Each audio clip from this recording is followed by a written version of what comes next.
Implantation বা pregnancy যখন ইউট্রাসের মধ্যে ইমপ্ল্যান্ট করে তখন অনেক সময় অনেকে একটা স্পটিং বা ব্লিডিং এর মতো দেখতে পায়। এটা ন্যাচারাল কনসেপশনে যেমন হয়, অনেকে সেটাকে মাসিক বলে ধরে নেয়, কিন্তু আদৌ মাসিক না, ওটা ইমপ্ল্যান্টেশনের ব্লিডিং বলি আমরা।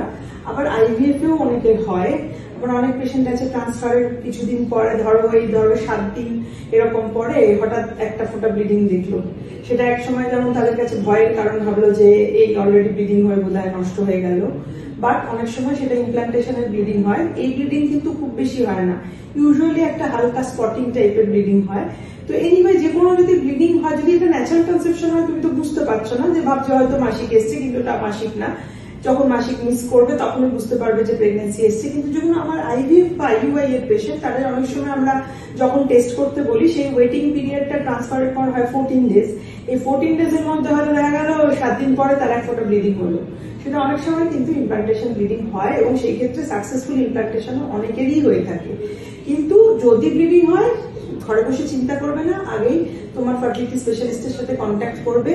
কারণ অনেক সময় প্রোজেস্টেরন লেভেল কমে গিয়ে মানুষের কারোর ব্লিডিং শুরু হয়ে যায়, মিসক্যারেজ প্রসেস শুরু হয়ে যায়। সেই ক্ষেত্রে প্রোজেস্টেরন চেক করে আমরা এক্সট্রা ডোজ নিতে বলি, সেটা দেখে নেওয়া যেমন জরুরি। আর যদি সব ঠিক থাকে, maybe it is an implantation bleeding, সেক্ষেত্রে এটা নিজে নিজেই স্টপ হয়ে যাবে, এবং তোমার প্রেগনেন্সি টেস্ট তার 7 দিন পরে যখন করা হবে পজিটিভ আসবে।